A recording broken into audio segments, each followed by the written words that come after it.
Bien. Entonces, hasta que se terminó el anterior parcial, vimos básicamente el modelo de mínimos cuadrados ordinarios. Pero únicamente vimos el modelo más fácil, que es el modelo bivariado, que es como tú tienes una y en función de una x, más el término de error. Este es el modelo más simple y más, digamos, didáctico que podemos encontrar, porque la realidad es obviamente distinta. Por ejemplo, si tú quieres hacer un modelo de consumo, tú debes meter variables, por ejemplo, el ingreso, debes meter variables como la educación, debes meter variables como género, eh, puedes meter variables como provincias, ciudades, que se puedes meter n variables. Y entonces el concepto que vimos de que únicamente depende de una variable, en realidad no es tan cierto como nosotros quisiéramos pensar, porque es el modelo más simple.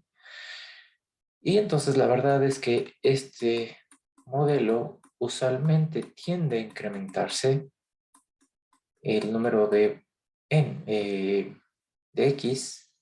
Entonces este va a ser x1 y luego vas a tener un beta 3, x2 y etcétera. Puedes seguir aumentando el número de betas n que tú quieres, más el término del error. Bien, entonces este ya es un modelo un poco más realista porque sabemos que tenemos más variables que podemos ingresar en un modelo. Eso no significa que tú debas meter n variables en un modelo. Vamos a ver justamente el día de hoy que, de hecho, meter muchas variables, meter 5, 10, 20 variables, lo que provoca es que tus estimaciones no sean tan buenas, que tus estimaciones empiecen a ser sesgadas. Entonces, ¿cuál es la lógica aquí? Que debes meter las variables suficientes y necesarias en el modelo. Suficiente refiriéndome a la teoría. Si la teoría te dice que el consumo o la propensión marginal del consumo depende de 2 o 3 variables, usa esas 2 o 3 variables, porque es lo que te dice la teoría. Si tú quieres meter variables adicionales, puedes estar provocando un problema de sobreestimación. Entonces, muchas variables no es mucho, no es bueno, y pocas variables tampoco es bueno. Entonces, ¿cuál es el número? Bueno, ahí depende del modelo que estés haciendo. Y justamente para eso, tenemos que ver las pruebas de estadísticas, tenemos que ver la prueba F, tenemos que ver la prueba, tenemos que ver el R cuadrado, para ver si es que incluir una variable adicional o quitar una variable mejora o empeora mi modelo. Entonces la idea es que cada que tú quieras meter una variable adicional, haces una prueba estadística para saber si en realidad esa variable es importante. Caso contrario, no la metas porque vas a generar sobreestimación. Bien. Entonces, la clase de hoy básicamente lo que vamos a hacer es aumentar una variable más. Es decir, lo que vamos a hacer es un modelo con 3 variables.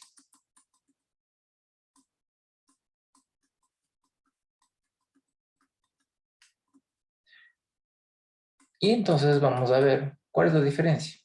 ¿Qué pasa si aplicamos mínimos cuadrados ordinarios? ¿Todavía mantiene sus propiedades?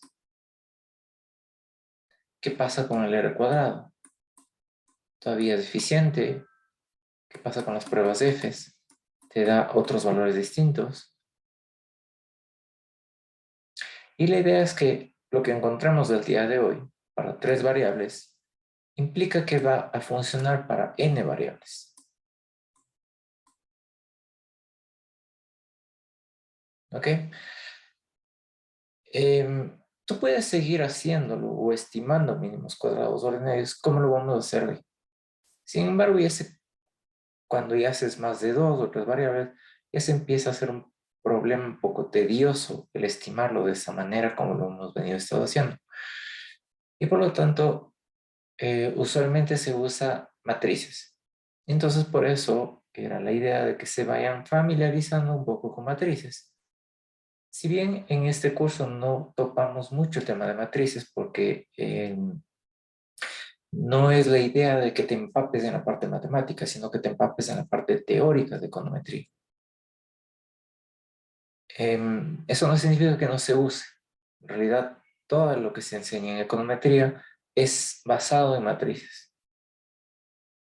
Entonces, todo lo que hemos hecho hasta hoy puede ser replicado a través de formas matriciales que ustedes mismos ya hicieron en sus trabajos. Bien. Lo que sí vamos a usar eso es para el próximo semestre, cuando veamos datos de panel y series de tiempo. Ahí sí necesito un poco más el tema matemático para enseñarles esos temas. Bien, por ahora vamos a este tema de tres variables. Bien.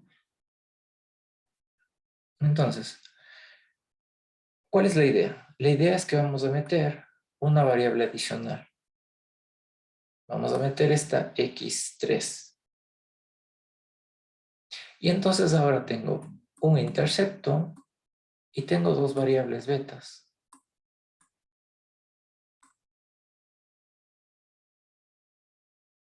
Y entonces ahora, ¿cómo será el gráfico? Todavía sigue siendo así.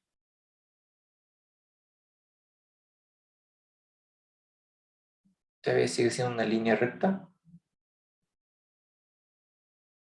O ya empezó a cambiar. Sigue siendo recta, ya que esos exponentes se ve que son 1. Ya, sí. Los betas sí siguen siendo 1. Pero fíjate que al incluir más variables, ya se hace un poco más complicado el poder dibujarlo. Para dibujar esto tendría que hacer un gráfico en tercera dimensión. A medida que tú ingresas más variables, significa que tú tienes que ingresar una nueva dimensión. Hasta aquí no teníamos problema porque estábamos hablando en dos dimensiones. Por lo tanto, podíamos graficar un plano. Pero en tres dimensiones ya se me hace más complicado. Entonces, usualmente no vas a encontrar gráficos que superen las dos dimensiones. Y por eso acá entra en importancia el tema matemático, las matrices. Bien, entonces vamos a ver qué pasa con este beta 2. Cuando teníamos un modelo únicamente con dos variables, beta 1 y beta 2, nosotros sabíamos que el beta 2 lo que me mostraba era la relación entre x2 y y. Pero ahora hay otro beta aquí. Y entonces la pregunta sigue siendo la misma. Este beta 2 me sigue diciendo la relación entre esto y esto. ¿Y qué pasa con este? ¿No influye en algo? Eso es lo que vamos a resolver el día de hoy. Cuando tú tienes más de una variable, a estos betas, beta 2 y beta 3, se les denomina como coeficientes de regresión parcial. Entonces ya no hablas de intercepto y pendiente, sino que ya se convierten en coeficientes de regresión parcial. Como queremos seguir usando mínimos cuadrados ordinarios, ¿por qué? Porque todavía se cumple lo que dijimos, los supuestos de Gauss-Markov. Este modelo todavía cumple linealidad en los parámetros, también aquí en las variables, cumple, o queremos más bien que cumple con todos los supuestos de no autocorrelación, de heteroscesticidad, de no endogeneidad, etc. Es decir, queremos mantener los mismos supuestos vistos cuando tenemos dos variables. Linealidad, que el valor medio de la perturbación sea igual a 0,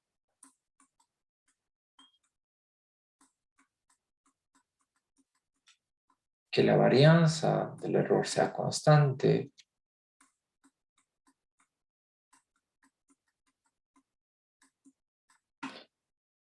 que no existe autocorrelación serial,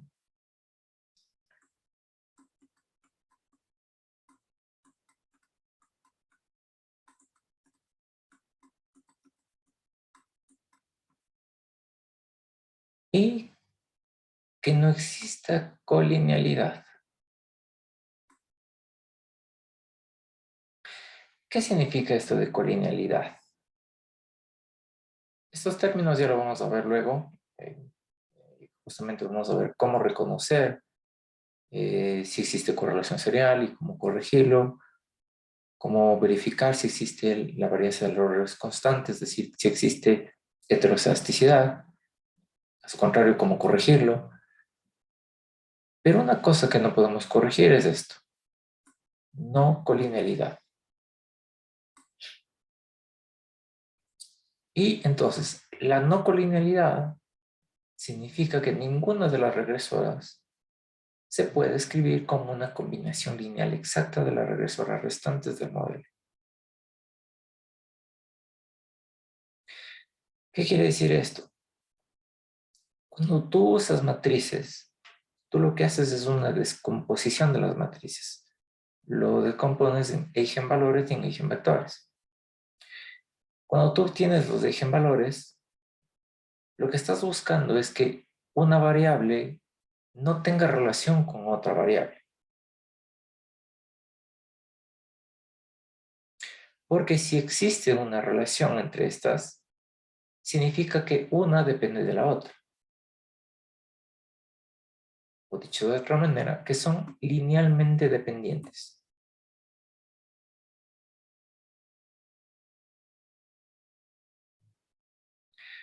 Y entonces, si yo te pongo aquí que esto, un lambda 2, depende de esta variable x2, más un lambda 3, y que esto debe ser igual a 0, te estoy diciendo que existe una relación entre estas dos variables.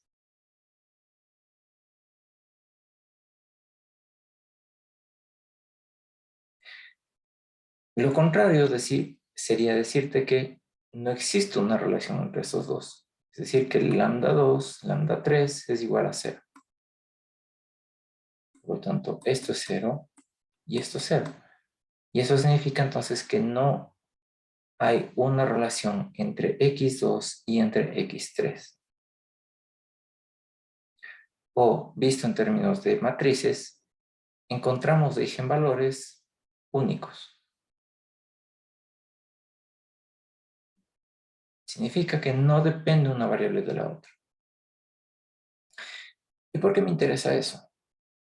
¿Por qué me interesa que sean linealmente independientes o que sean no colineales?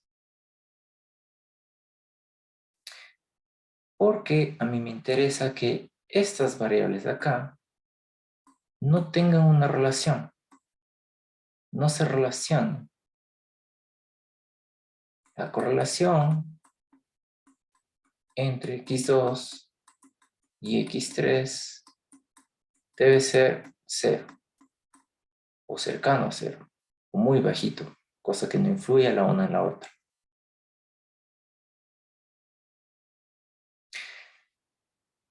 Imagínate que estamos haciendo un modelo de consumo, ¿bien? Y tú ingresas dos variables. La una es educación y la otra son años de escolaridad. Los años de escolaridad dependen de la educación que tú tengas. Significa que estas dos variables tienen una relación.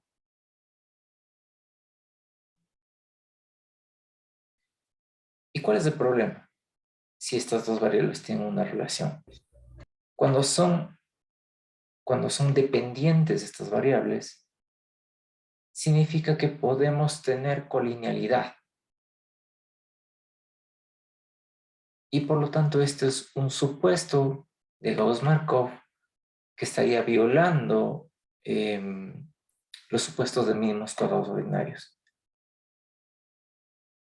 Y eso significa entonces que mis estimadores o mis estimaciones van a ser erróneas.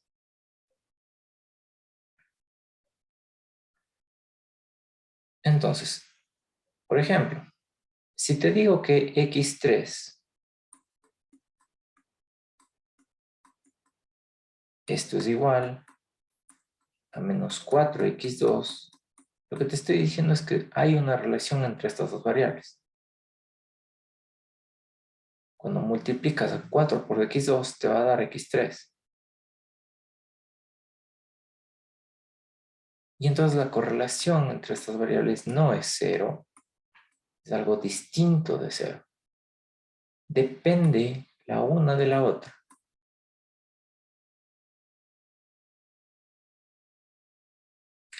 Y entonces, una variable puede depender mucho o puede depender poco de otra. El problema que nos genera es cuando depende mucho de la variable. A eso se lo conoce como colinealidad perfecta. Es cuando tú multiplicas un valor a esa variable y te da la otra. O divides un valor o sumas un valor y te da la otra. Es decir, que hay una relación exacta entre las regresoras. ¿Y qué implica esto? Que cuando yo voy a hacer mínimos cuadrados ordinarios y yo quiero hacer este modelo de acá arriba, cuando lo plasme en R este modelo, R me va a dar un error y me va a decir colinealidad perfecta. O me va a decir, ¿sabes qué? Eliminé una variable porque era exactamente o muy parecida a la otra. Entonces te va a sumar ahí una advertencia y te va a decir, eliminé educación porque se parecía mucho a la variable de años de escolaridad. ¿Qué está haciendo? Te está evitando darte un error. Por eso elimina una variable y te deja únicamente con una. Porque cuando tú haces mínimos cuadrados ordinarios con colinealidad, no vas a obtener un resultado. Te va a dar error.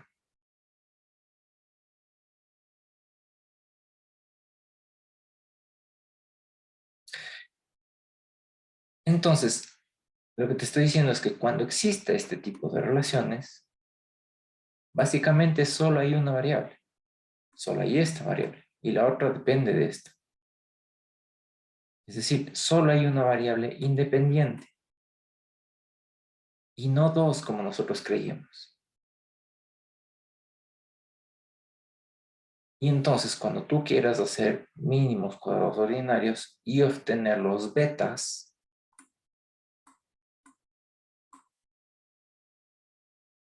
estos betas van a tener relación. Y entonces ahí ya no funcionan mínimos cuadrados ordinarios.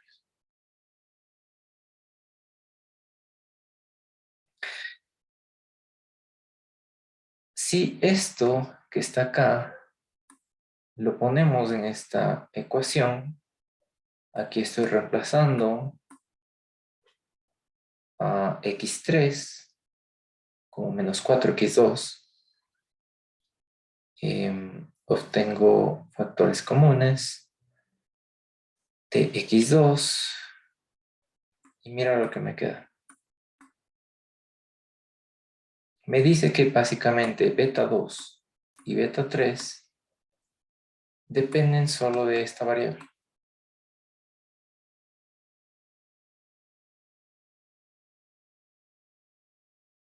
Y si yo uno todo esto y le denomino como alfa, me va a quedar este modelo. Esto me va a dar error.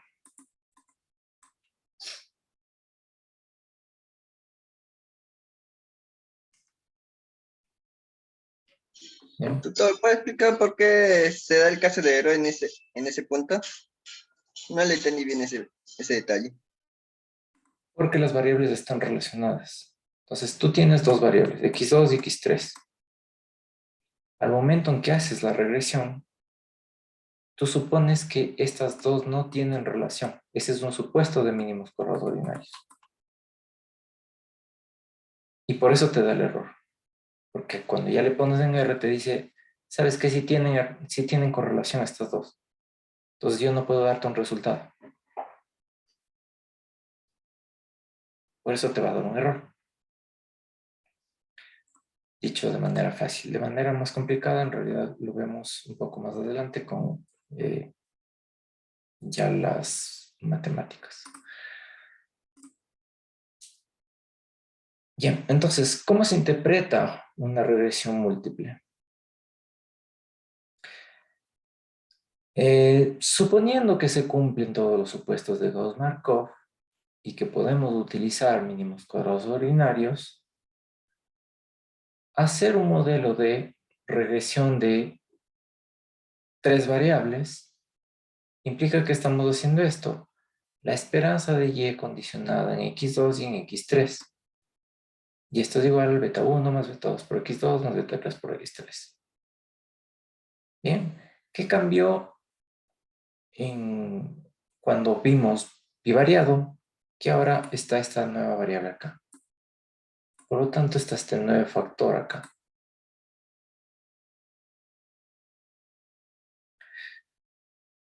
Entonces, al igual que en el caso que vimos de dos variables, el análisis de regresión múltiple es básicamente el análisis de regresión condicional sobre los valores fijos de las variables explicadas.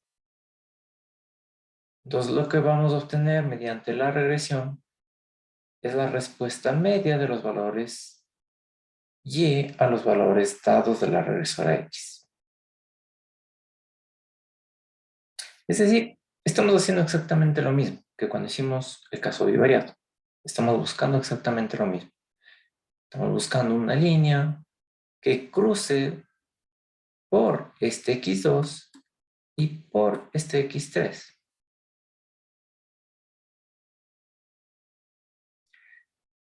Entonces, beta 2 lo que va a medir es el cambio del valor de la media de y, es decir, la esperanza de y, por una unidad de cambio en x2. Entonces, acuérdate que beta 2 lo que quiere es encontrar la relación entre esto y esto.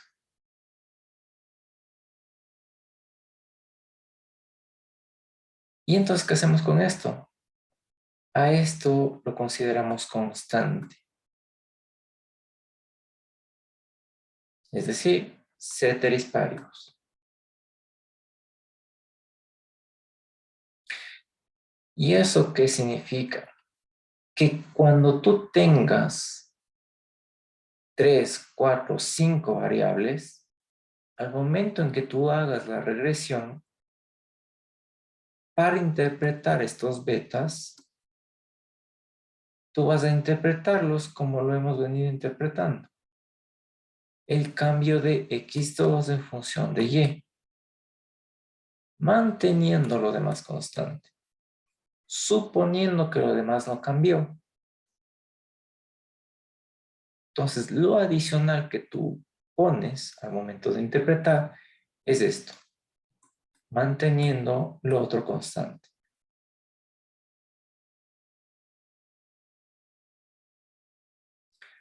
Y lo mismo vas a hacer con x3.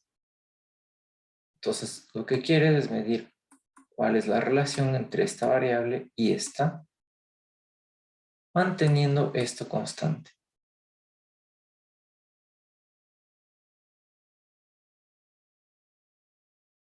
Bien, entonces, a medida que vas añadiendo más variables, la forma de interpretar es la misma que hemos visto hasta este momento. Lo único adicional es que dices que lo demás se mantuvo constante.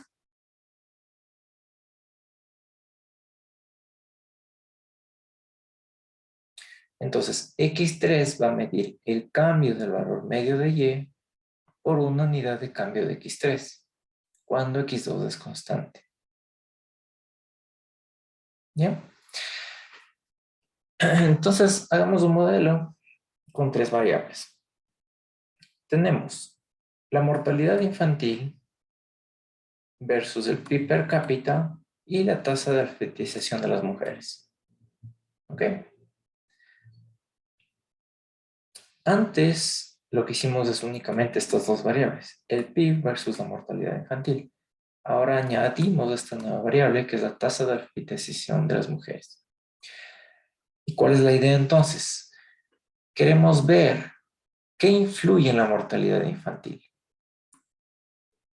En el PIB y en la tasa de alfabetización de las mujeres. Entonces la pregunta es, ¿un país más desarrollado tiene tasa de mortalidad infantil mayor o menor? Y una tasa de alfabetización de mujeres tiene una mortalidad infantil mayor o menor. ¿Y en qué grado? Eso es lo que nos van a decir los betas. Acuérdate que el beta me da un valor numérico, positivo o negativo, y ese beta yo lo interpreto como el grado de variación.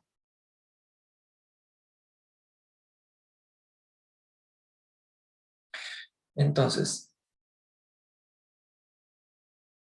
vamos a hacer un pequeño ejercicio y yo te digo, ¿qué pasa si yo quiero determinar la influencia directa entre TAM y la mortalidad infantil?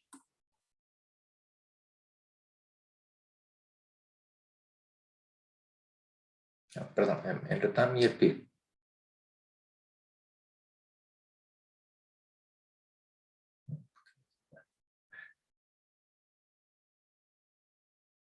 ¿Cómo haríamos eso?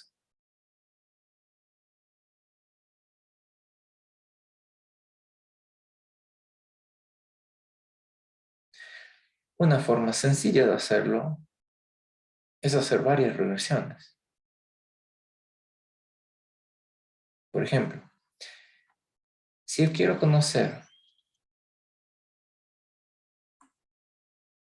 cuál es el efecto de la mortalidad infantil en la tasa de alfabetización, quitando este efecto de aquí, yo debería hacer dos regresiones. La una va a ser una regresión entre esto y esto, y de aquí voy a obtener los residuos. Con los residuos, yo puedo hacer otra regresión con TAM.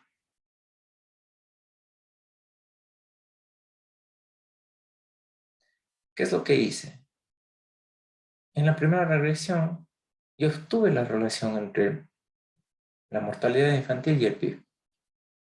Pero a mí no me interesaba esa relación. Me interesaba lo que quedaba de eso, es decir, los residuos.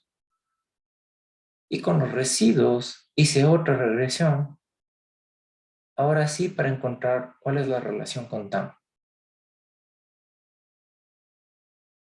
Esto se conoce como una purificación.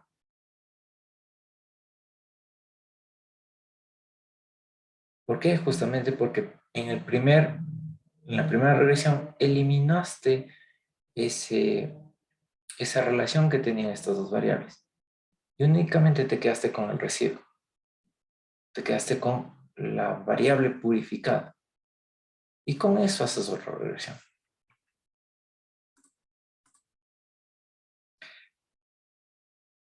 Entonces, aquí te muestro 3 pasos o 3 regresiones.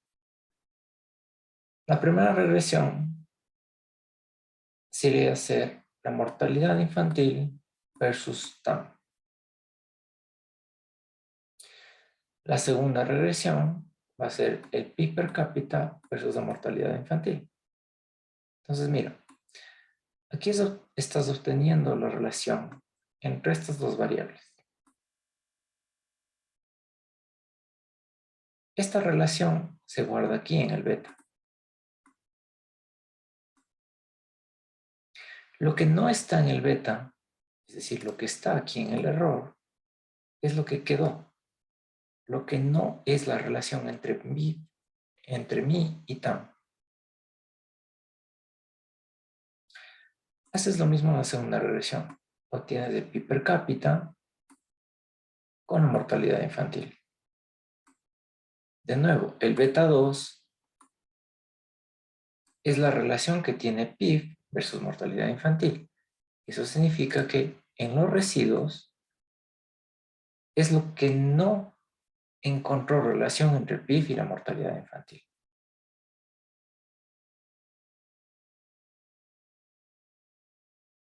Ahora, si obtengo estos dos residuos, porque yo ya hice la regresión, obtuve los muy estimados, los muy purificados.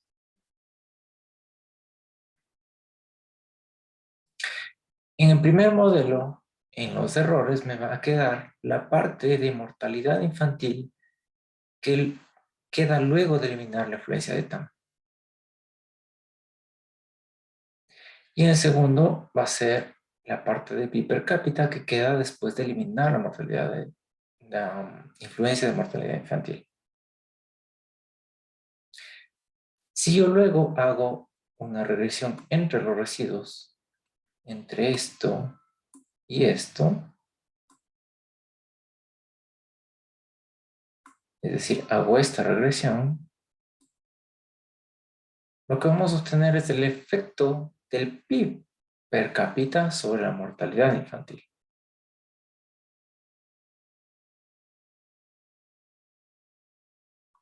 Es decir, lo que eliminé fue este efecto.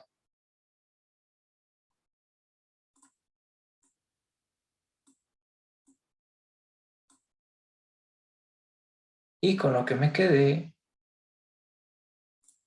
es con este efecto purificado entre estas dos variables.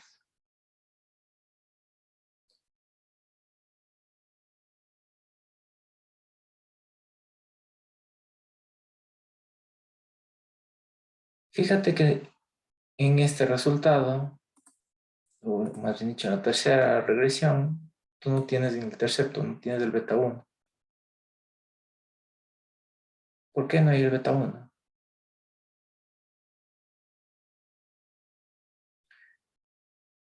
Porque al momento de hacer los errores, ya no hay un intercepto. Al momento de hacer la tercera regresión, ya no tienes un intercepto, porque ese efecto ya se eliminó.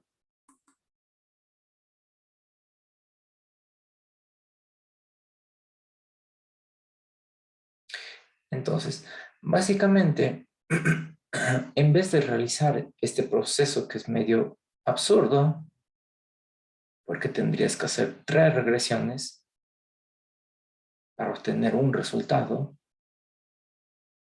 en realidad no es necesario hacerlo. ¿Por qué? Porque cuando hacemos mínimos cuadrados ordinarios, estamos obteniendo justamente este beta purificado. Entonces, únicamente te muestro que esto es una purificación. Y esta purificación es lo que hace mínimos cuadrados cuando está dándote los efectos parciales. Es decir, cuando tú haces una regresión,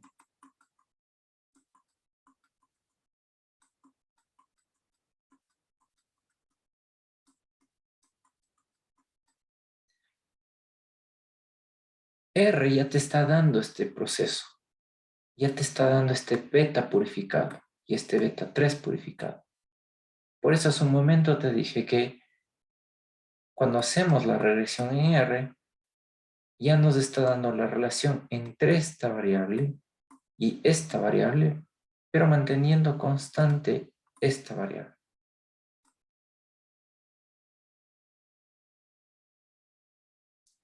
O sea, cuando haces la regresión, no específicamente en R, o cualquier software. Eso es lo que está haciendo. Está haciendo este proceso de 3 regresiones. para darte el efecto purificado de este. Entonces eso significa que no es necesario hacer todo este procedimiento engorroso, sino que únicamente lo haces en cualquier software estadístico y esto ya va a ser el beta purificado. De la misma manera,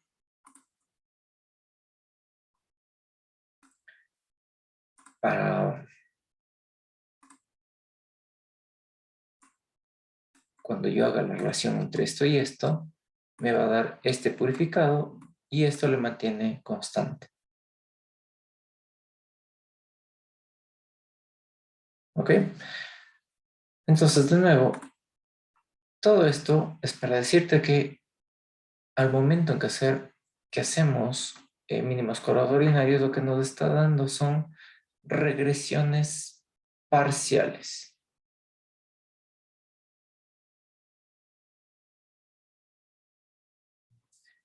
Por eso, nosotros teníamos que interpretarlo de esta manera. El cambio de y en función de x2 manteniendo x3 constante.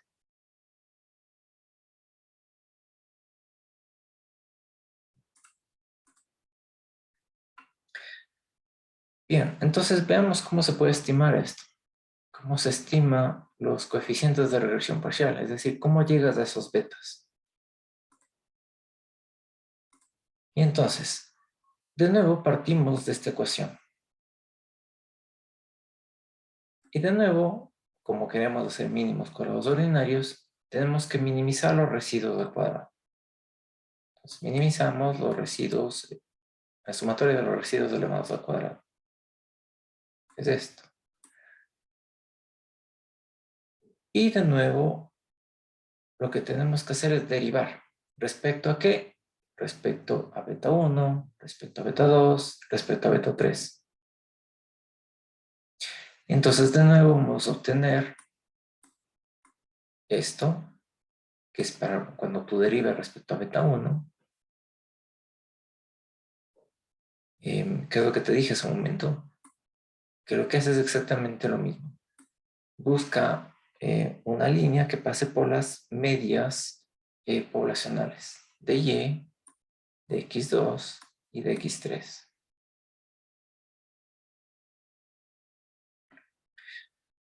Luego, cuando derivemos respecto a beta 2 y cuando derivemos respecto a beta 3, vamos a obtener estas ecuaciones.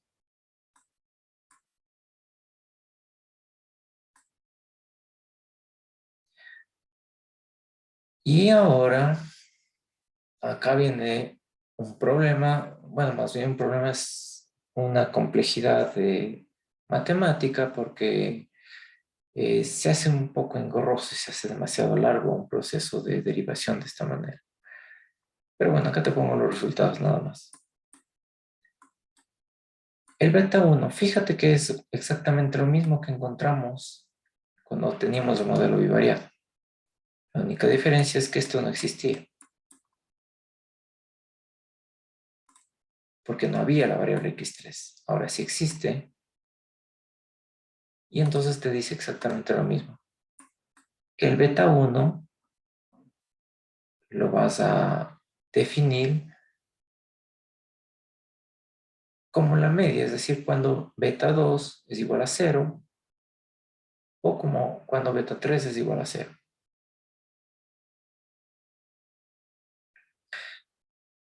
Luego, esto es el beta 2 y el beta 3. Ya los valores finales que obtuvimos después de derivar. Fíjate una cosa aquí. Fíjate en el denominador del beta 2 y en el denominador del beta 3.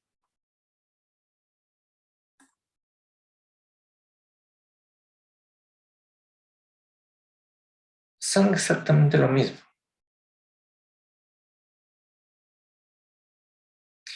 Y de hecho, si tú te das cuenta acá, lo que estás calculando es una correlación entre estas variables. entre x2 y x3.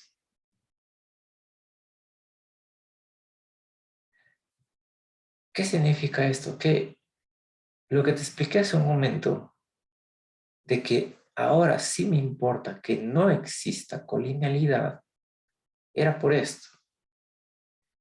Porque imagínate que si x2 y x3 son iguales, cuando yo divido para este valor, me va a dar error. Es algo no calculable. Y entonces aquí es por qué no debe existir colinealidad. Porque si existiera, tú no puedes calcular este beta 2, ni puedes calcular este beta 3. Entonces, no puede haber colinealidad perfecta. Es decir, no pueden ser exactamente iguales, no pueden ser el 1, que es la correlación entre estas dos variables.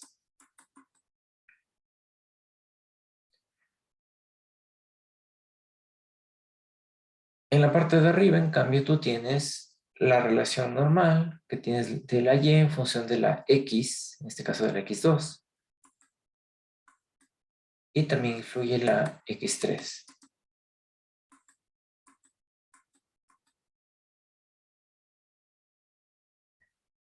De nuevo, ¿qué te está diciendo? Que lo que buscas es que x2 no sea tan parecido a x3 para que te dé efectos parciales puros.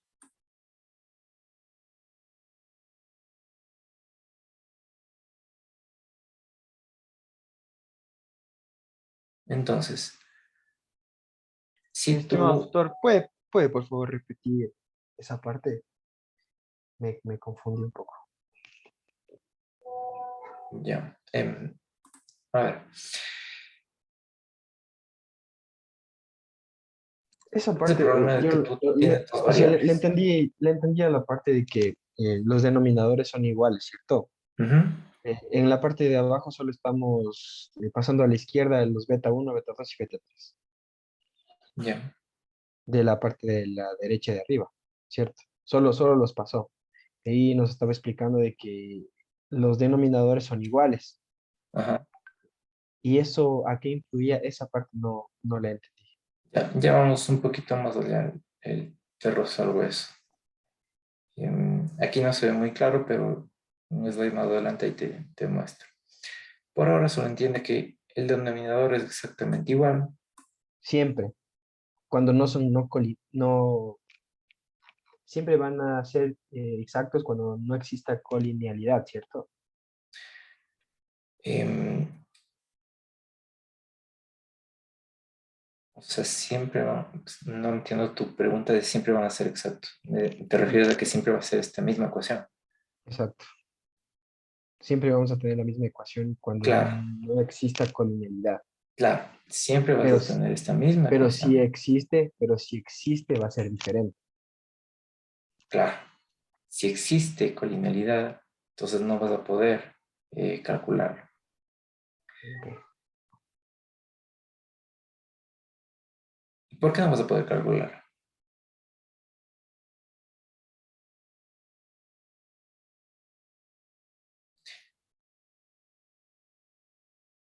Si es que la colinealidad aquí te da 1, y si es que la multiplicatoria de la varianza de x2 por la varianza de x3 te da 1, significa que 1 menos 1 te da 0.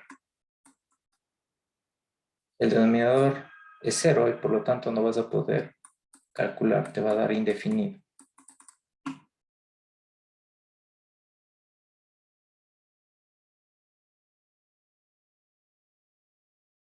Entonces, más que estás incumpliendo los supuestos de Gauss-Markov, es porque matemáticamente, si es que esto pasa, te va a dar indefinido y no vas a poder calcular los betas.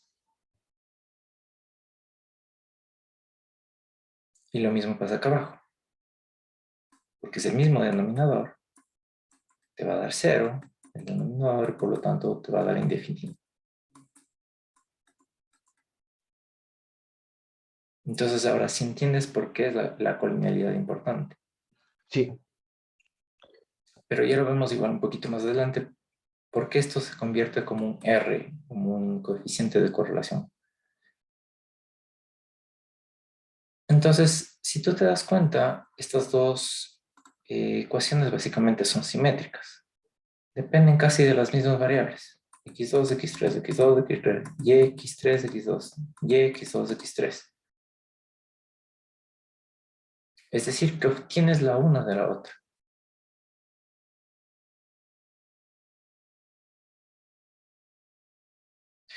Entonces, cuando hacemos tres variables, cuatro variables, cinco variables, vas a terminar haciendo exactamente lo mismo. Sino que aquí vas incluyendo aquí vas incluyendo otra variable y aquí también incluyes otra variable. Entonces, por eso te decía que a medida que tú vas aumentando el número de variables, esto ya se hace cada vez más engorroso. Y por lo tanto, por eso es más fácil usar matrices. Porque simplemente pones la matriz y listo. Sabes que el beta estimado es igual a x transpuesto por x, esto al menos 1 por x transpuesto por y. Y ya. Aquí pueden estar n número de variables. Y este siempre va a ser el resultado de las betas.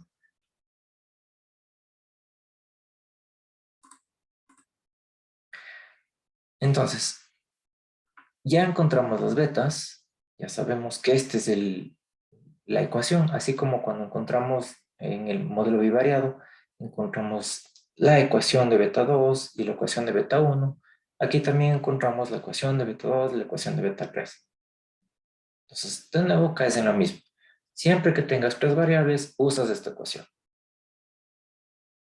para encontrar el beta 1, beta 2, beta 3. y estas ecuaciones nos da para utilizarlas en R, ¿no? Para que sea más fácil. Sí, claro. En teoría es más fácil, sí. Ok. Y entonces lo mismo haces al encontrar las varianzas. Ya encontré los betas, ahora tengo que encontrar las varianzas. ¿Y por qué quiero encontrar las varianzas? Para que entiendas por qué influye justamente este tema de colinealidad. Entonces, si obtenemos la varianza de beta 1, básicamente me da todo ese chorizo enorme de cosas. Obtenemos la varianza de beta 2 y la varianza de beta 3. Fíjate que en la varianza de beta 1 influyen las medias de x2, de x3, multiplicadas por las otras variables. Es decir, que en beta 1 también se va aumentando el número de variables a medida que les vas metiendo en el modelo. La varianza de beta 2 ahora lo ves de manera un poco más fácil. Mira que tienen el mismo denominador. ¿Y eso qué significa? Que tanto la varianza de beta 2 como la varianza de beta 3 dependen de este coeficiente de correlación justamente entre las dos. Y por eso te decía que si este coeficiente de correlación es 1, 1 menos 1 me da 0 y por eso me daba indefinido.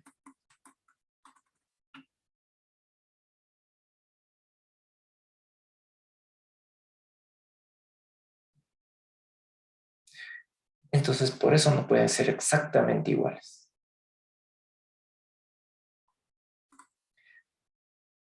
Entonces, la varianza de beta 2 va a depender del sigma cuadrado y de la correlación entre x2 y x3. Igual la varianza de beta 3 depende de sigma cuadrado y de la correlación de x2 y x3.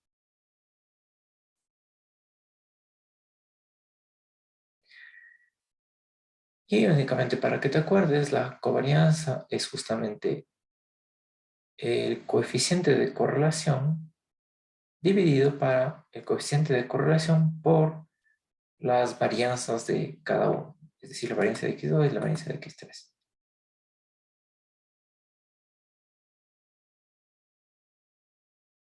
Ahora, cuando queremos calcular el sigma cuadrado, tenemos 3 grados de libertad menos, el beta 1, el beta 2 y el beta 3.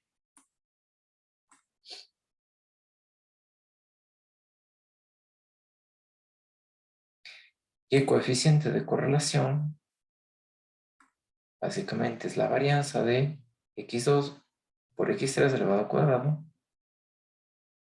Perdón, es la sumatoria de x2 por x3 elevado al cuadrado dividido por la varianza de x2 por la varianza de x3.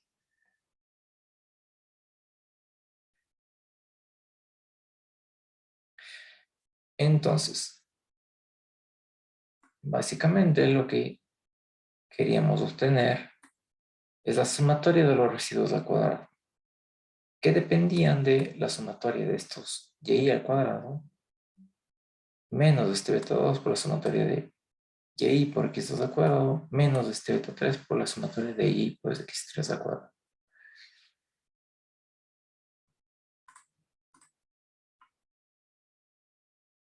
Entonces, una vez que hemos encontrado las varianzas de estos betas, y ya sabemos que lo que influye en estas varianzas es primordialmente esta correlación,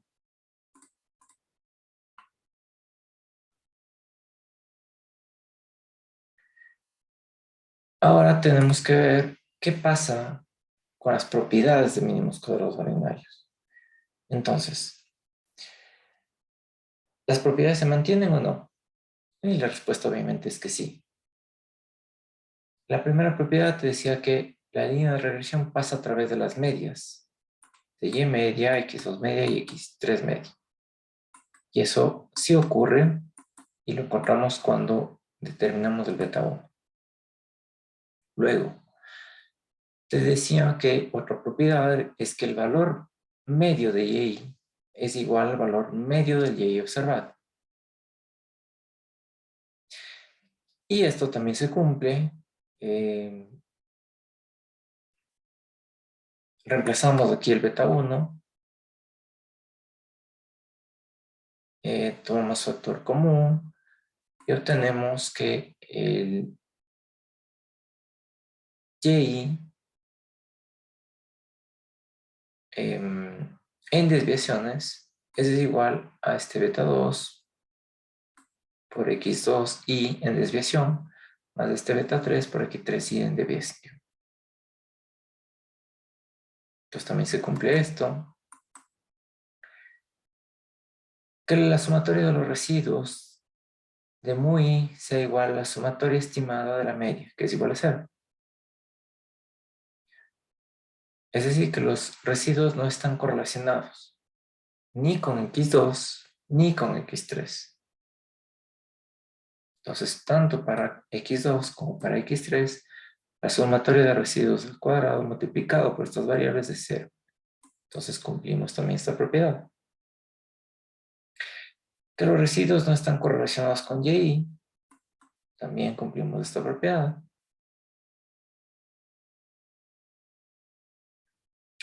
Y entonces, a medida que el coeficiente de correlación entre las variables x2 y x3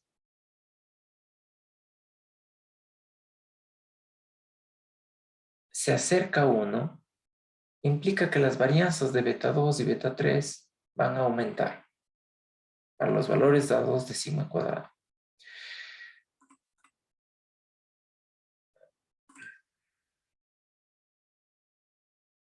A medida que esto se incrementa,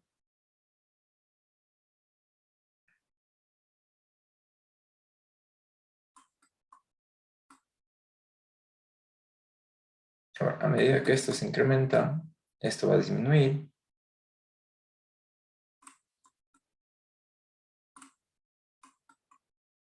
Y por lo tanto esto va a aumentar.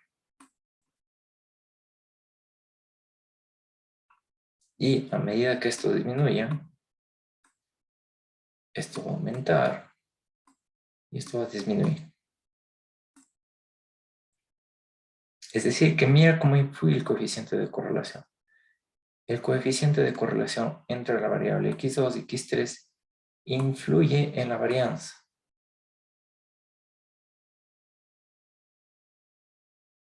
Mientras más alto sea, mientras más colineal sea, implica que la varianza cada vez va a ser más amplia. Y una varianza más amplia significa entonces que tienes más probabilidad de cometer el error de tipo 1.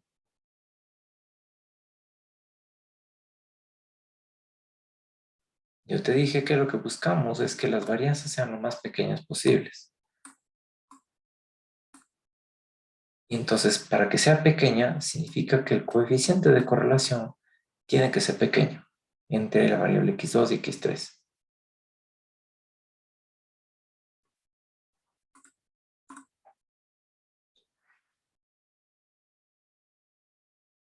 Bien, y además influyen en el sigma cuadrado, porque obviamente influye en el error y por lo tanto va a inflar el sigma cuadrado.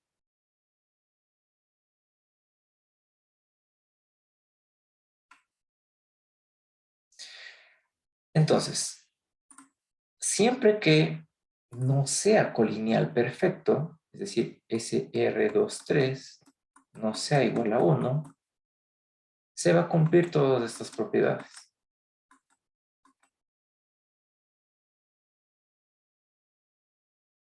Siempre que no sea igual a 1.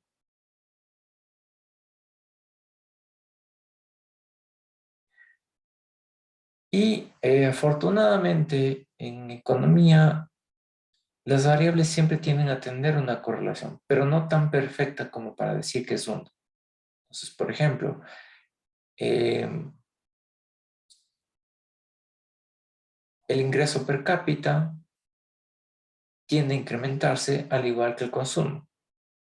Las dos variables tienden a crecer casi en el mismo sentido, pero no perfectamente en el mismo sentido. Entonces van a tener un coeficiente de correlación alto, qué sé yo, de un 0.7. No es igual a 1, pero sí es un poco alto. Eso significa entonces que yo puedo estimar con mínimos cuadrados ordinarios y todavía se cumplen todos los supuestos de Gauss-Markov.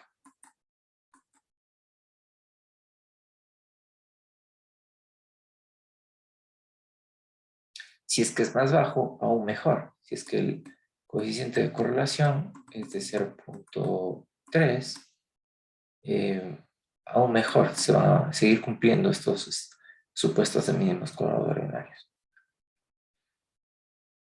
Entonces, básicamente, lo que te estoy diciendo es que usar 3 variables, 4 variables o 5 variables implica que en todos esos casos vas a cumplir con los supuestos de Gauss-Markov y por lo tanto vas a cumplir que con linealidad, que sean sesgados, que tienen varianza mínima y por lo tanto siguen siendo Meli.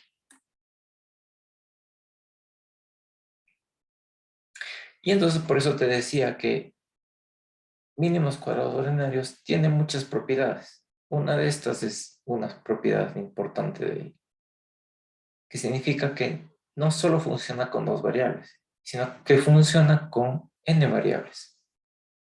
Aún así, con n variables, siempre que no existe este caso de multicolinealidad perfecta, mínimos cuadrados ordinarios todavía va a ser eficiente y va a ser medio.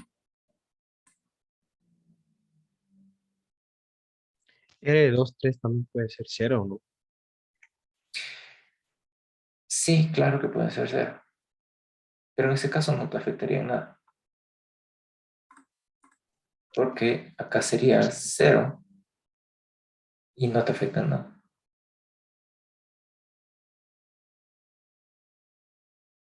Lo que sí te afecta es cuando es 1, porque ahí sí se vuelve indefinido.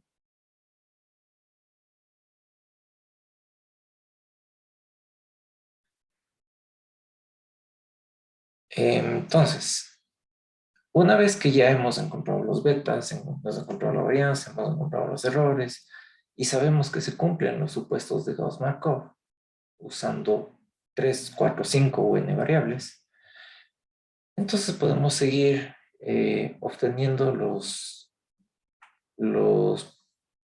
las variables de la tabla nova.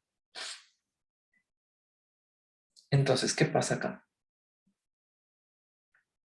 De nuevo, tienes toda la descomposición de la tabla nova. Es decir, que tú puedes encontrar la suma de cuadrados totales, la suma de cuadrados estimados y la suma de cuadrados residuales. Y por lo tanto, puedes encontrar el R cuadrado, puedes encontrar la prueba F, etc. Pero ahora hay que tener un poquito de cuidado en estas cosas. Si bien todo lo anterior que vimos significa que todavía siguen siendo eficientes, ahora en esta tabla nova hay que tener un poquito de cuidado para interpretarlo. Entonces, al igual que cuando tenías dos variables, el R cuadrado va a seguir midiendo la proporción de la variación de Y explicada por x2 y por x3. Entonces, anteriormente solo era la variación explicada de Y respecto a X. Pero ahora como tenemos dos variables, es la variación explicada de Y respecto a x2 y a x3. Y por eso ahora es este R cuadrado mayúscula. Cuando únicamente eran dos variables, te decía que era el R cuadrado minúsculo.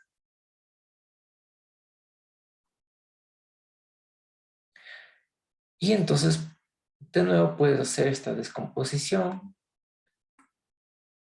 y puedes encontrar la sumatoria de cuadrados totales, la sumatoria de cuadrados estimados y la sumatoria de cuadrados residuales. Si tú te das cuenta, no ha cambiado absolutamente nada. Lo único que se aumentó es esta nueva variable, pero la forma de calcular es la misma. Luego,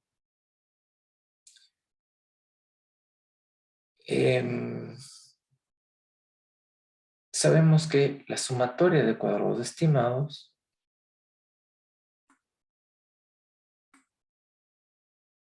es esto, es este beta 2 por la sumatoria de y por x2 más beta 3 por la sumatoria de y por x3. Entonces, el R cuadrado ahora va a ser esto. Es exactamente lo mismo. La suma de cuadrados estimados dividido por la suma de cuadrados totales. Antes solo teníamos esto de acá. Ahora incluimos esto de aquí, este beta 3. Pero lo interpretamos de la misma manera. Es exactamente lo mismo. Este R cuadrado va a estar entre 0 y 1.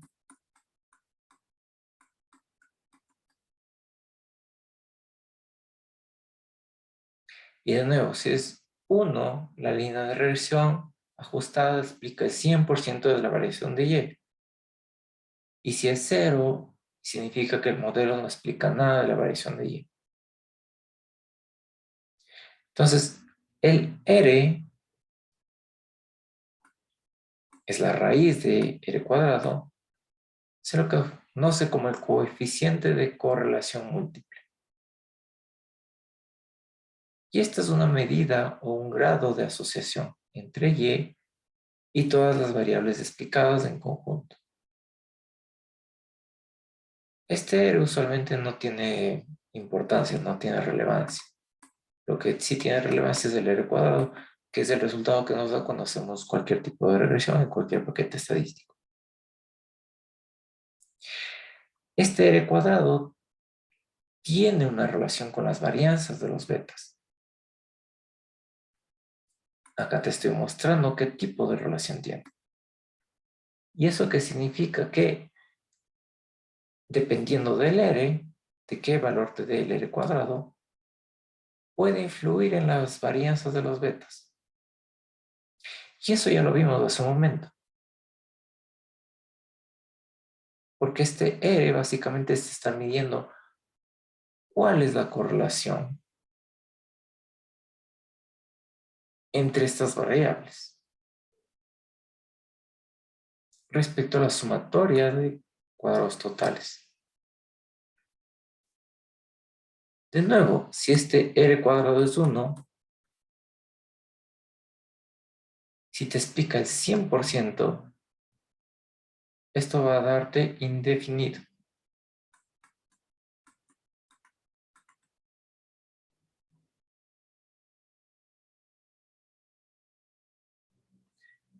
Afortunadamente casi nunca te da 1, entonces se puede calcular las varianzas de los betas, pero sí va a influir en cuán grande o cuán pequeño sean las varianzas de estos betas. Entonces, un valor grande aquí va a provocar que el denominador disminuya y por lo tanto la varianza se incremente.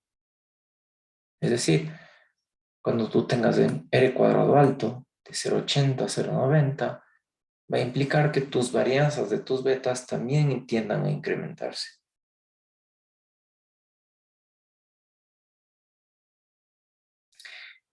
Y entonces,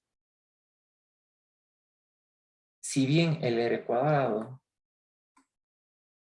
cuando vimos el modelo bivariado, nos decía cuán bien se ajustó mi modelo, vemos ahora que también este R cuadrado influye en que las varianzas de mis betas sean mucho más amplias.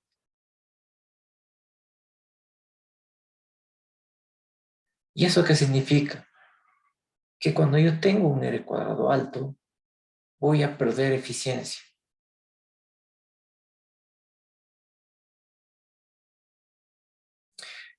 Y justamente ese es el problema, porque el R cuadrado tiende a incrementarse a medida que tú incrementas el número de variables. Si tú te das cuenta, aquí tenemos dos variables, x2, x3. Si yo le incremento otra variable, x4, x5, a medida que yo voy incrementando más variables, el R cuadrado va incrementándose.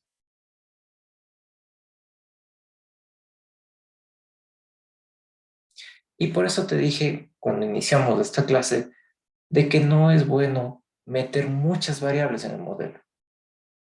Porque si te das cuenta, a medida que vas metiendo más variables en el modelo, el R cuadrado va incrementándose por su construcción y por lo tanto va a provocar que tus varianzas de tus betas también se incrementen, provocando ineficiencia.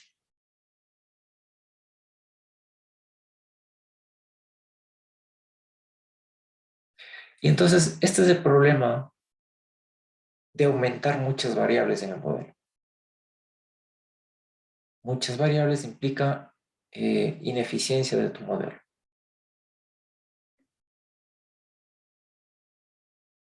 Por eso son pocas pero buenas. Bien, entonces veamos un ejemplo de qué pasa cuando tú usas tres variables.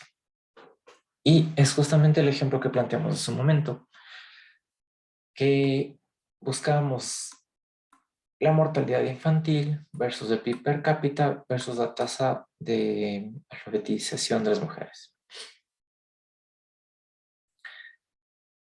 Si hacemos esto en R, básicamente me da este resultado. La pregunta es esta: ¿qué pasaría con la tasa de mortalidad infantil, con este mi, si el PIB per cápita y la tasa de alfabetización de las mujeres se incrementan de manera simultánea? Vimos hace un par de slides atrás que cuando tú haces este modelo de regresión lineal, estos betas lo interpretas como regresiones parciales. Es decir, aquí tú interpretarías que el PIB per cápita, a medida que se incrementa una unidad de este PIB per cápita, la mortalidad infantil tiende a decrecer en 0,056 unidades. ¿Ok? Lo cual es lógico, ¿no es cierto?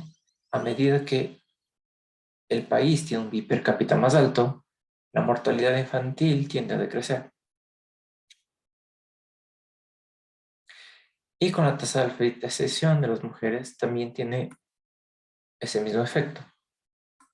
A medida que se incrementa la tasa de alfabetización en una unidad, la mortalidad infantil tiende a decrecer en 2.23.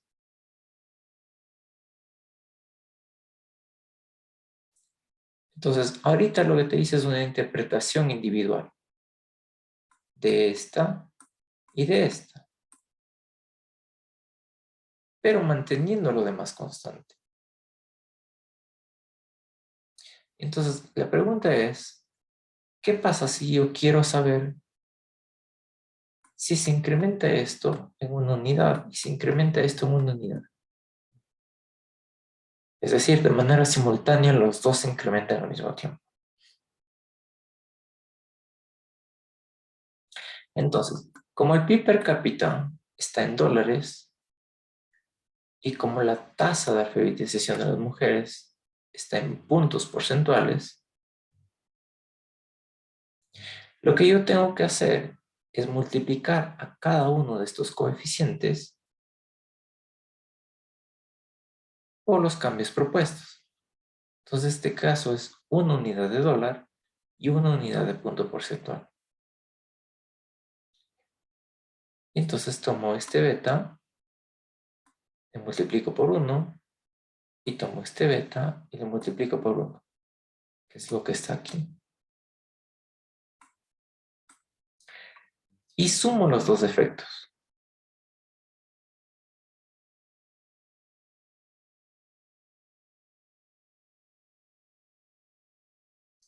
Entonces, este resultado del 2.23 es el resultado de un cambio simultáneo, de incrementar $1 en el PIB y de incrementar un punto porcentual en la tasa de alfabetización de las mujeres. Implicó que la mortalidad infantil se disminuye en 2.24 muertes.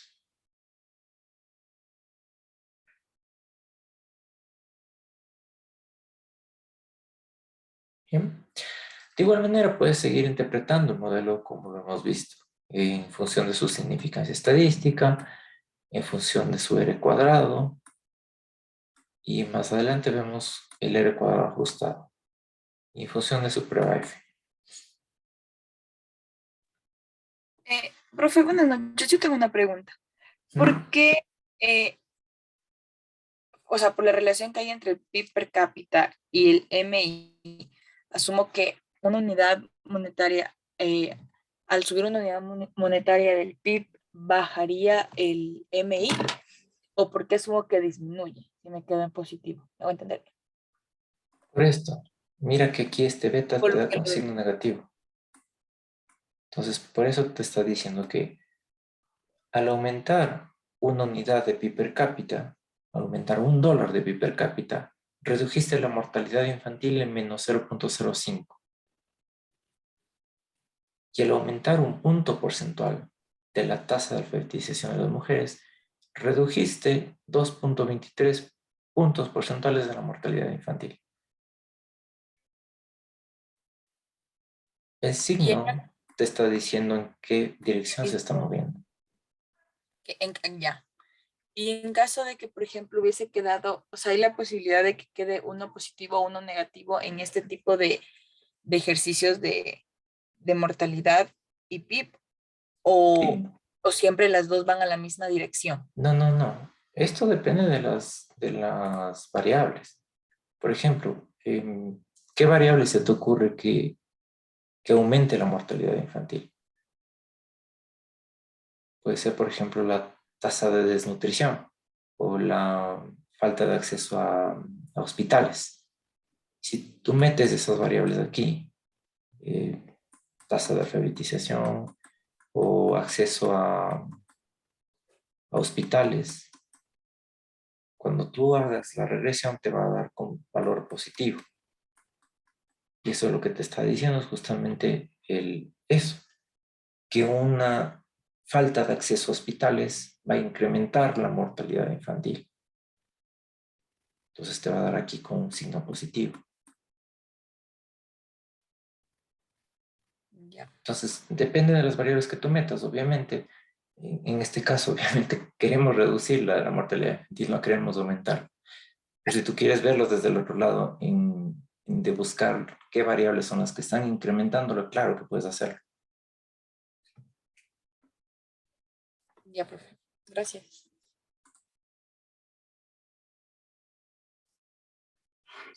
Ya, entonces... entonces vamos a lo que se conoce como sesgo de especificación. El sesgo de especificación es básicamente cuando tú conoces que una variable depende de ciertos factores y tú no los consideras. Entonces, por ejemplo, aquí nosotros sabemos que la mortalidad infantil depende de estas dos variables, del PIB per cápita y la tasa de alfabetización de las mujeres. ¿Qué pasa si es que yo solo hago este modelo? ¿O qué pasa si yo solo hago este modelo?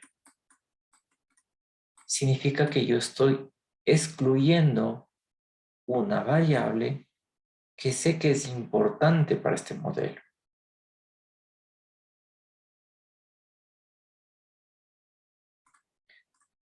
A eso es lo que se le conoce como un sesgo de especificación.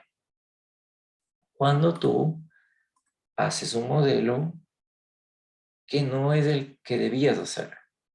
Este es el modelo verdadero. Este es el modelo que tú deberías hacer.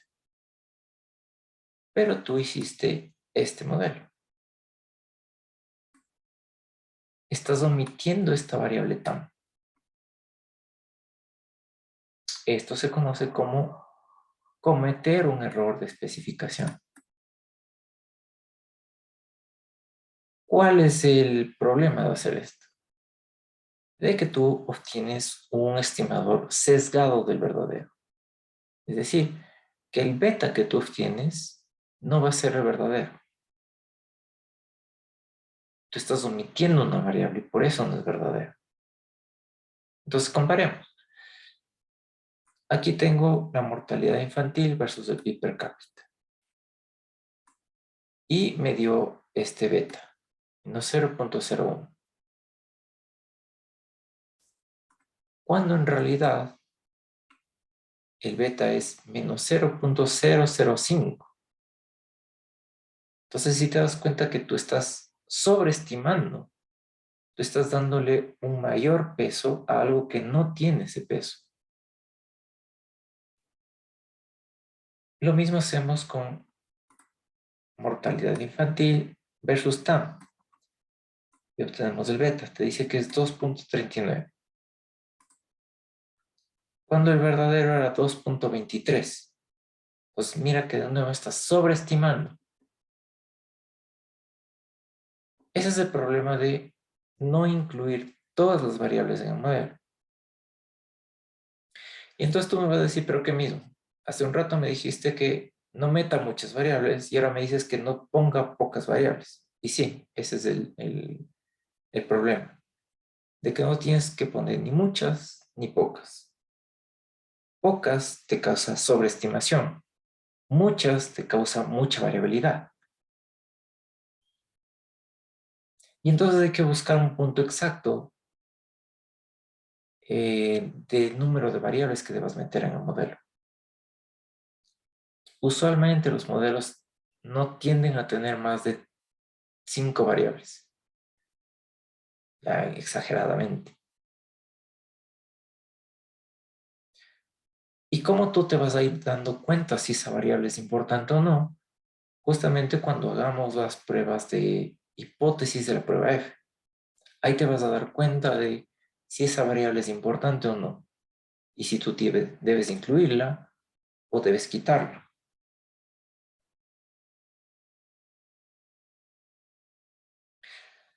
Entonces, en términos absolutos, se incrementó en 0.056 el pasar de este modelo verdadero a este modelo falso. Es decir, estás sobreestimando la relación entre el PIB y la mortalidad infantil, porque no estás considerando la tasa de alfabetización de las mujeres.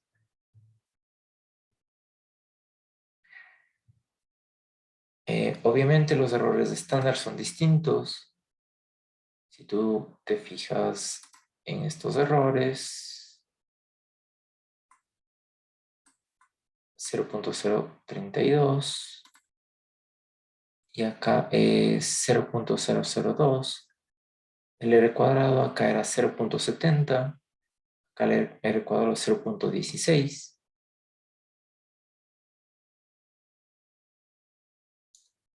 Entonces, fíjate que el R cuadrado mismo te está diciendo que esto no explica suficiente.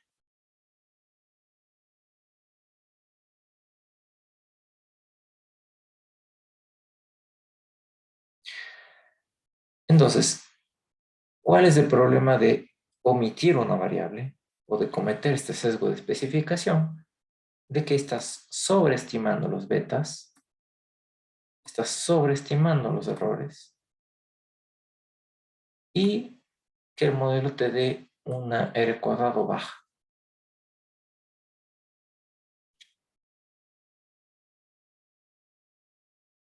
Las consecuencias son mucho más graves que esto, pero eso es en resumen básicamente.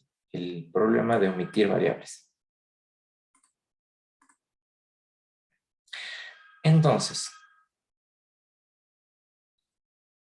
vamos a ver qué pasa cuando tú tienes una R cuadrada ajustada.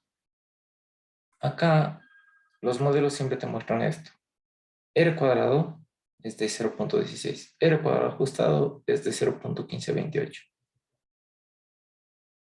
Entonces veamos cuál es la diferencia del uno y el otro.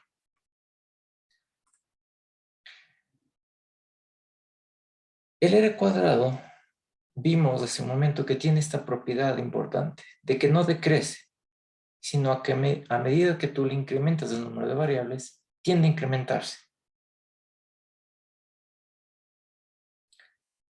Independientemente de si esa variable es buena o es mala, incrementar variables significa que el R cuadrado se incrementa.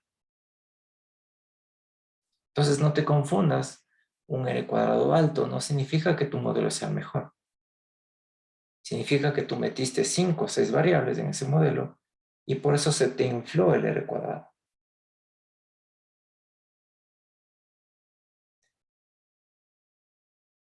Entonces, como sabemos que este R cuadrado, en esta forma que la hemos visto hasta ahora, tiende a incrementarse, es decir, que es un estimador mentiroso, lo que tenemos que usar es el R cuadrado ajustado. ¿Qué es el R cuadrado ajustado? Básicamente es esto, es la suma de cuadrados estimados dividido para los grados de libertad. Y la suma de cuadrados totales dividido para los grados de libertad. ¿Cuál es la diferencia con el otro? Es que ahora, al incluir grados de libertad, tú estás evitando que este R cuadrado se vaya incrementando a medida que tú incrementas el número de variables. Por eso se le conoce como ajustado, porque le ajusta de acuerdo a los grados de libertad. Este R cuadrado también puede ponerse de esta manera, como 1 menos sigma al cuadrado dividido para la varianza muestral de Y. Obviamente, este R cuadrado y este R cuadrado ajustado tienen alguna relación.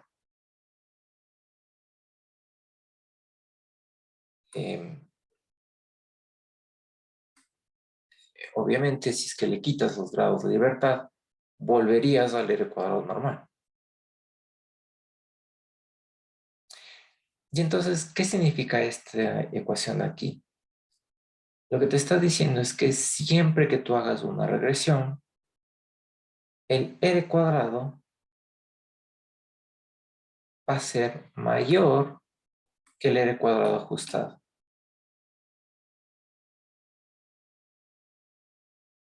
Además te dice que el r cuadrado ajustado puede ser negativo. Y este r cuadrado no necesariamente.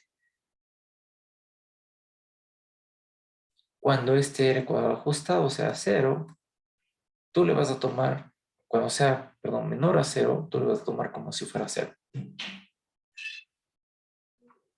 ¿Ok? Entonces comprobemos esto. Acá, rápido. Mira, el r cuadrado es mayor que el r cuadrado ajustado. Esto siempre va a pasar. Y por eso siempre te digo que uses este de acá. Este es un r cuadrado más real.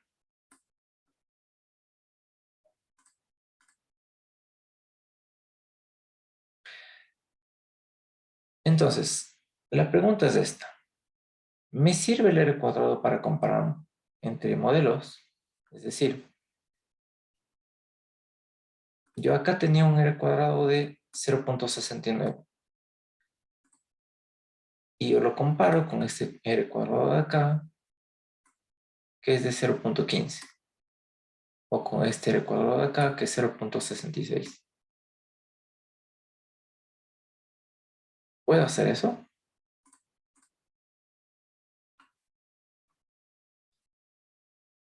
Sí se puede hacer, siempre y cuando tengas las mismas observaciones, es decir, el mismo tamaño de muestra. Y siempre que la variable dependiente sea exactamente la misma. Es decir, que yo puedo comparar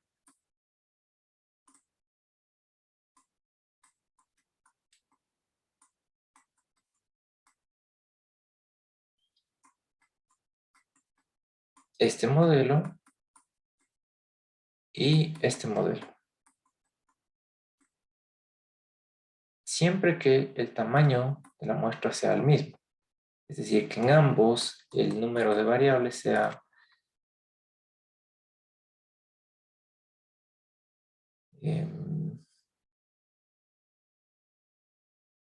63.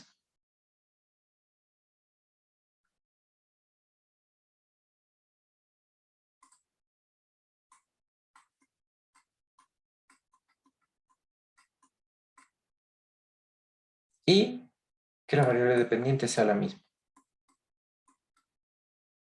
Entonces, ahí sí puedo comparar estos dos modelos por el r cuadrado. Y entonces compremos.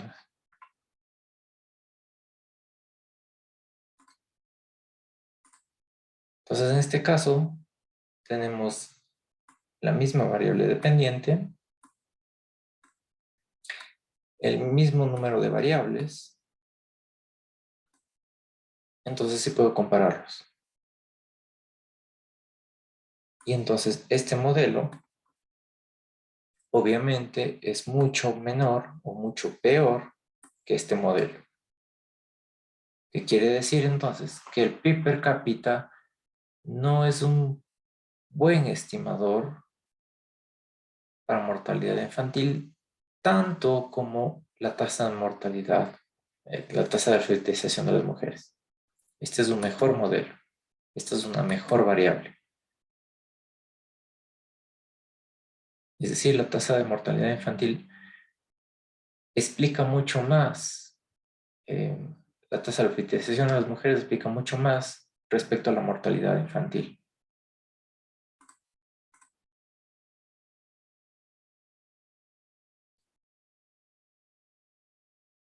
Bien.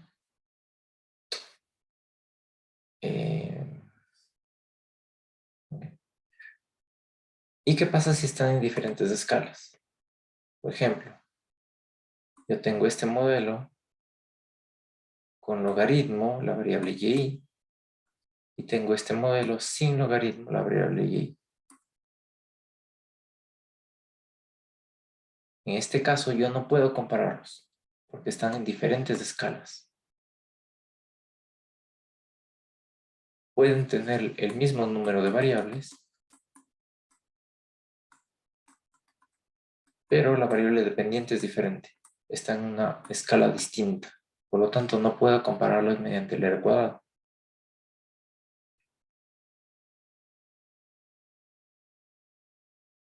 Si tú te fijas, el R cuadrado acá está en logaritmos y acá no.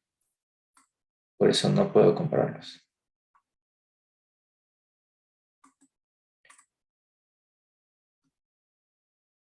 Bien, entonces, ¿cuál es la asignación del R cuadrado entre las regresoras? Entonces, cuando hicimos este modelo, cuando hicimos el modelo verdadero, tuvimos este R cuadrado. Cuando hicimos este modelo solo con el PIB, obtuvimos este R cuadrado. Cuando obtuvimos este modelo de tasa alfa de sesión, obtuvimos este R cuadrado.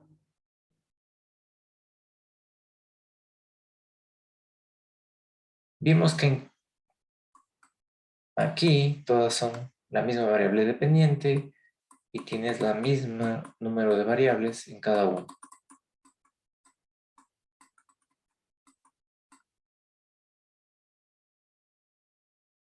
Entonces, la pregunta es, si yo resto 0,70 menos 0,16,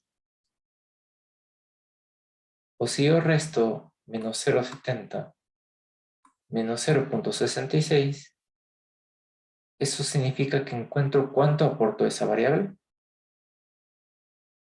Y la respuesta es no. No puedo hacer esto.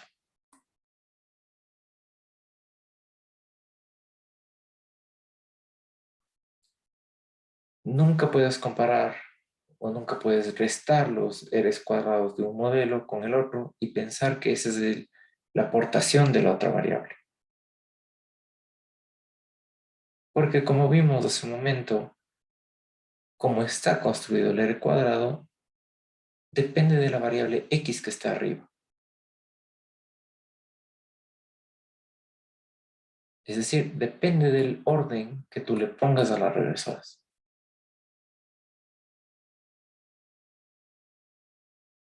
Entonces, hacer esto, restar estas cosas, no puedes hacer para comparar modelos.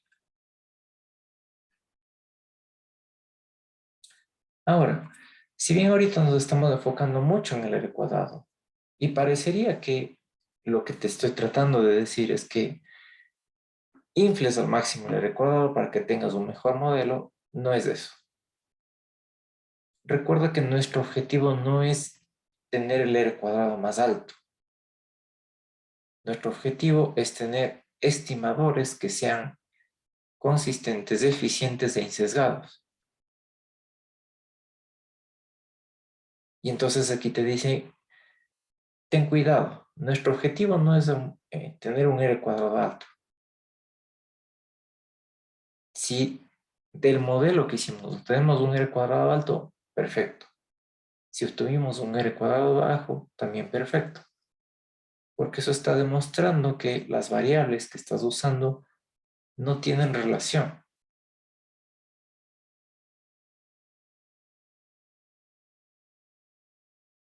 Entonces, de nuevo, lo que me interesa es que las variables, los betas, tengan significancia estadística. Que se rechace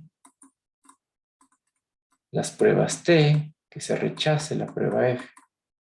Y si adicionalmente a esto me da un R cuadrado alto, perfecto. Pero si me da un R cuadrado bajo, también es perfecto, porque me está diciendo la realidad del modelo.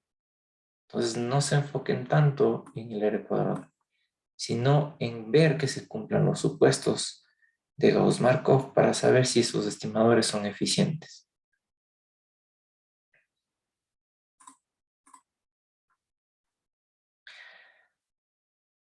Y entonces, otro ejemplo sería hacer la función de producción de Cobb-Douglas. Esta función de producción, acuérdate que tiene esta forma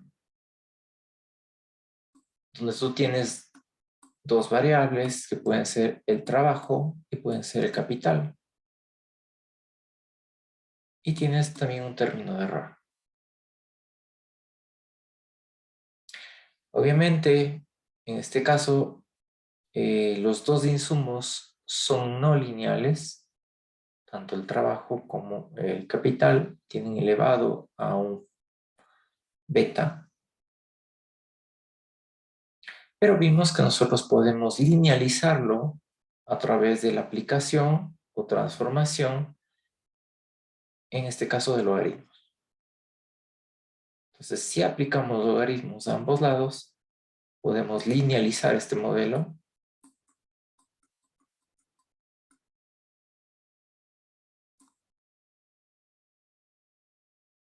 Y de nuevo, entonces, podemos usar mínimos cuadrados ordinarios.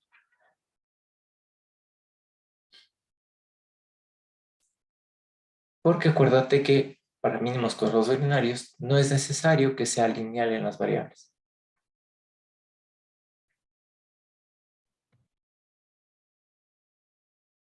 Entonces, en este modelo obviamente es un log-log y por tanto tenemos elasticidades de la producción respecto a las dos variables, trabajo y capital. Y sabemos que la sumatoria de estos dos, la sumatoria de este beta 2 y este beta 3, lo que me va a permitir es conocer los rendimientos de escala. Pueden ser constantes, pueden ser decrecientes o pueden ser crecientes.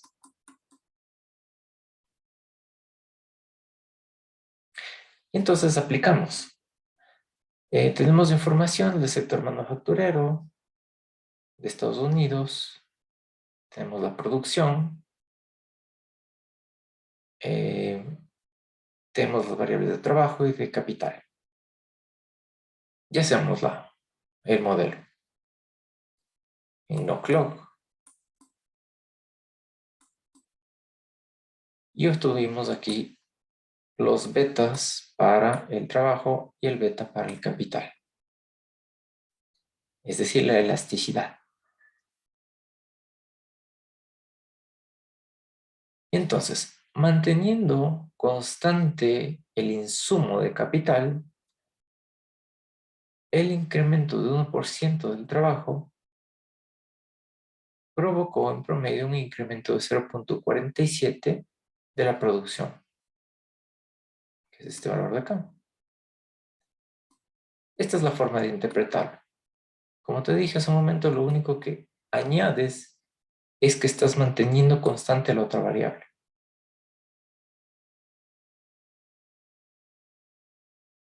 Y en este caso, obviamente, como son elasticidades, por eso siempre estás hablando en porcentajes.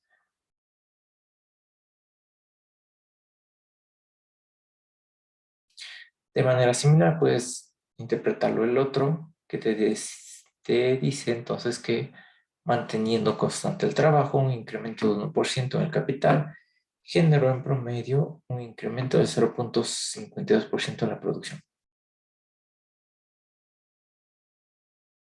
Y entonces si sumamos estos dos, 0.46 más 0.52, tenemos 0.99. Y eso significa entonces que la producción de Estados Unidos en el 2005 presentaba rendimientos constantes de escala.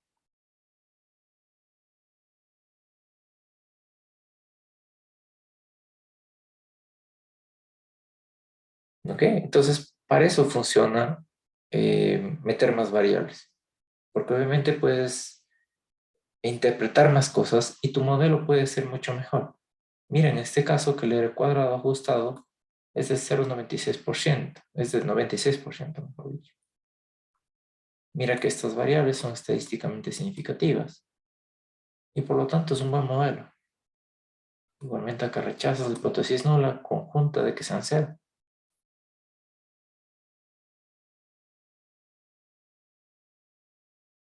Entonces, incrementar más variables puede ayudarte a mejorar tu modelo.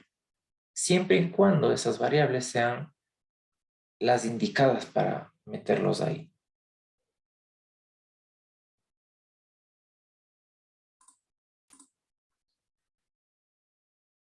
Y lo mismo puedes hacer si quieres hacer un modelo de regresión polinomial. Usualmente si quieres un modelo de esta forma, de que tenga una forma de S,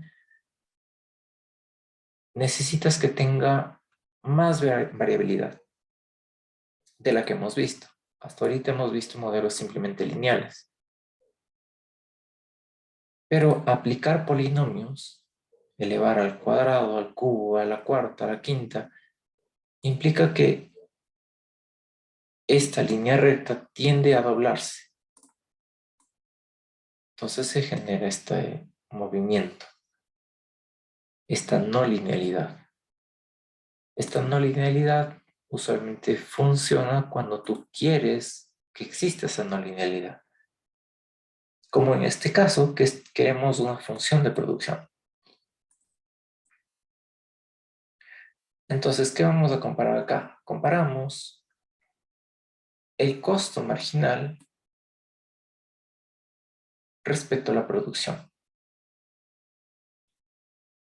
Entonces, sabemos que la producción en un principio tiene un costo creciente. A medida que incrementas la producción, el costo también se incrementa, pero no de una manera grande. Luego tiende a decrecer y luego sí se incrementa totalmente. Rendimientos crecientes, rendimientos constantes, rendimientos decrecientes. Y entonces, para estimar este modelo, lo que tenemos que hacer es un modelo de regresión polinomial. Entonces, ¿cómo hacemos esto?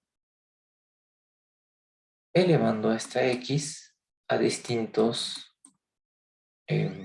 polinomios. En este caso, para 1 y luego para 2. En este caso, únicamente estamos haciendo de segundo grado, por eso está elevado máximo al cuadrado. Entonces, si aquí le incrementamos el término de error, tenemos este modelo. Hay únicamente una variable explicativa y hay dos variables de x.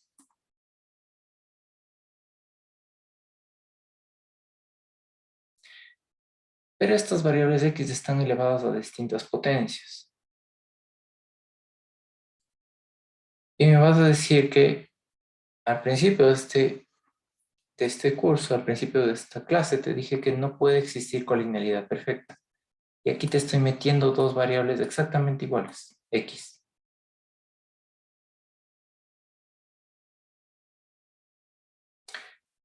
Sí y no. Sí, porque sí son variables, es la misma variable, va a ser la producción. Y no, porque van a estar elevados a distintos polinomios.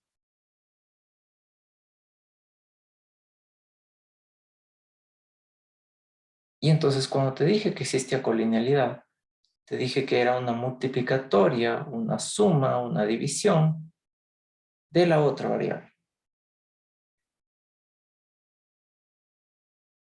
En este caso no lo es porque es una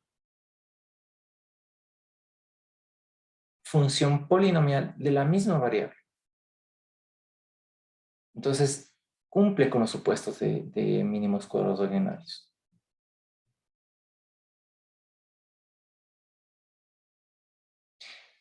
Y entonces esto podemos estimarlo mediante mínimos cuadrados ordinarios.